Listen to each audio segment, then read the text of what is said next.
Your partner in growth. Hey, crop insurance agents. Tired of the same old grind? Crop West Insurance is here to help you grow smarter and earn bigger. With personalized marketing plans, hands-on consultations, and exclusive educational retreats, they make sure you stay ahead of the curve. Crop West Insurance. Expertise, integrity, and all the tools you need to crush it. To find out more, please visit them at cropwestinsurance.com. Crop West Insurance Incorporated is an equal opportunity provider and employer.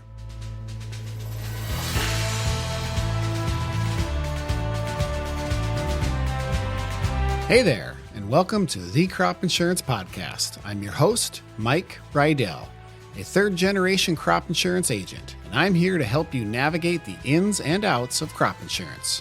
It's what my family's been doing for generations, so you're in good hands.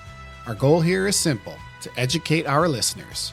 Crop insurance can be complex and overwhelming, but I believe that understanding it is crucial for every farmer. So whether you're a seasoned farmer looking to stay updated or a newcomer seeking guidance, this podcast is for you.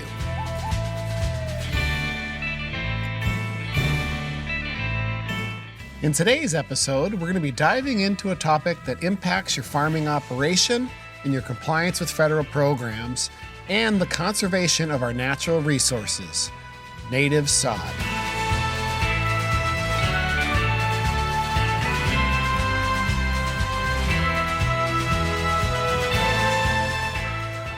Whether you're a seasoned farmer or just getting started, understanding native sod provisions is vital to protecting your bottom line and staying on the right side of federal regulations.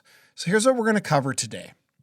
What native sod is and where it's found, the federal rules that apply to farming native sod, including that 5-acre threshold, how to stay compliant with reporting requirements across USDA agencies, and deadlines and a timeline for rule changes.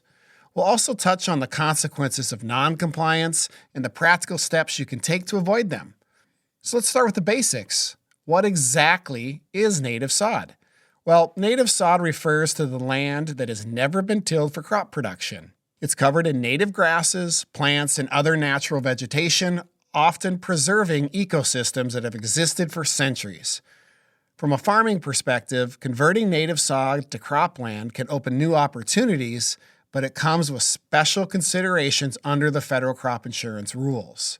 And this is more specific to where native sod is found. It's primarily found in the Great Plains and Midwest.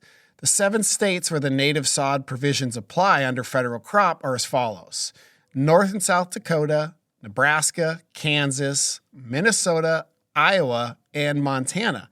So if you're farming in one of those states, native sod policies may directly affect how you report your acreage and determine your insurance coverage.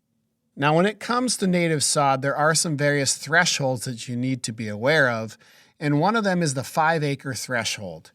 If you do farm less than 5 acres, you still need to consider the native sod coverage. In 2025, the Crop Insurance Handbook specifies requirements and limitations related to native sod coverage. Specifically, native sod definition and documentation. The native sod acres are subject to specific documentation and reporting requirements under the federal crop insurance program. That 5-acre limitation. Policies such as the Common Crop Insurance Policy generally exempt from native sod coverage requirements for areas less than 5 acres aggregated across all counties within the same insurance provider. This means such small plots may not be subject to reduced yield or premium subsidy adjustments applicable to larger native sod acres. However, local special provisions might affect the applicability of these rules. Farmers with native sod should confirm these details with their agent to ensure compliance and evaluate the impact of their coverage. In other words, even if it's less than 5 acres across your operation, you still need to report and document that native sod acreage on your acreage report. Now, looking at cross-agency reporting requirements, one of the most critical aspects of managing native sod is the reporting requirements across all USDA agencies. When you farm or convert native sod, it's not just your crop insurance provider that needs to know. You'll also need to report to other USD agencies like the Farm Service Agency, or FSA, the Natural Resources Conservation Service, or NRCS, and here's what that looks like. Now, we're not experts on FSA or the NRCS, but we can give you some little tips that we found. So farmers converting native sod to cropland must report their acres to the FSA, as the USDA monitors that land use changes for conservation compliance and program eligibility. Your report should include the number of acres converted, the crops you plan to grow, and any conservation measures you're planning on implementing. You'll want to check with your FSA office for more information on that. When it comes to the conservation compliance with the NRCS, tilling native sod may trigger conservation compliance reviews. The NRCS will ensure that your activities don't violate rules like sod busting provisions or the Conservation Reserve Program, also known as CRP. You'll want to check with the NRCS as far as that information is concerned. Now, when you go to do your acreage reporting, you need to be consistent. You're required to submit the acreage reports to the FSA annually, and these reports must match the data provided to your crop insurance provider. Inconsistencies in reported acres or land use can result in penalties, delays, and even loss of program eligibility. So you want to make sure that all of that documentation matches at all the different agencies you're reporting your acres to. Now, if you listen to our previous episode about accuracy, you'll find that you can report this to your federal crop insurance agent and have that data pushed over, but you're still going to want to involve the FSA office and the NRCS when it comes to native sod. Now, some of the required documentation that you're going to need when reporting to all the different agencies on your native sod usage are going to be your maps, your geospatial data, the crop type and land use details, and evidence of your conservation compliance. There's a whole host of information on FSA's website and the NRCS when it comes to native sod, and we're not claiming to be experts with those programs. So I guess, what happens if you don't follow the rules?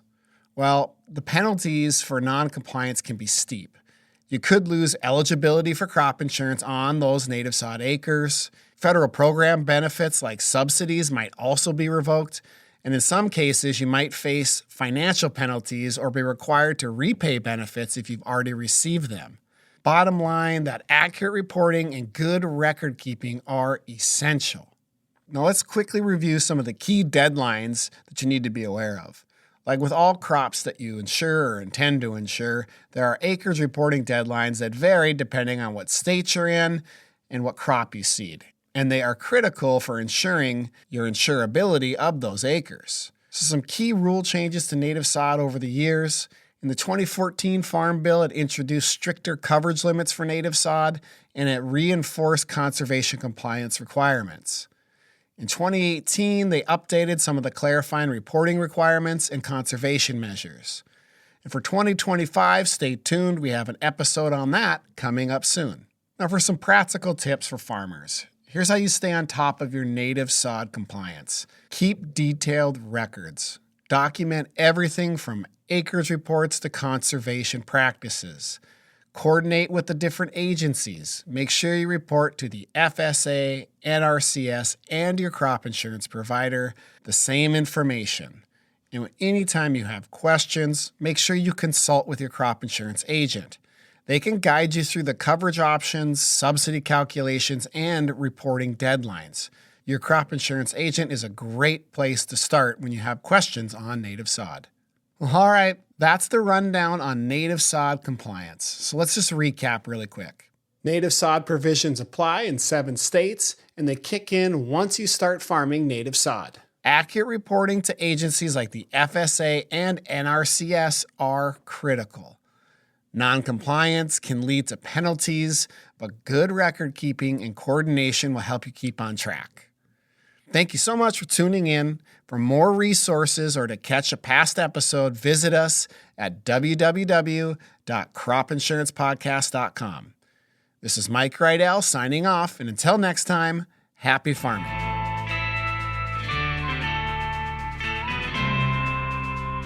From my family to yours, thank you for joining me today.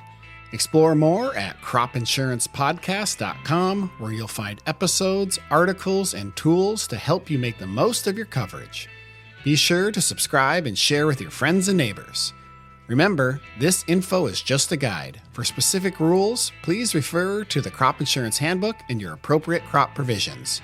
This institution is an equal opportunity provider and employer.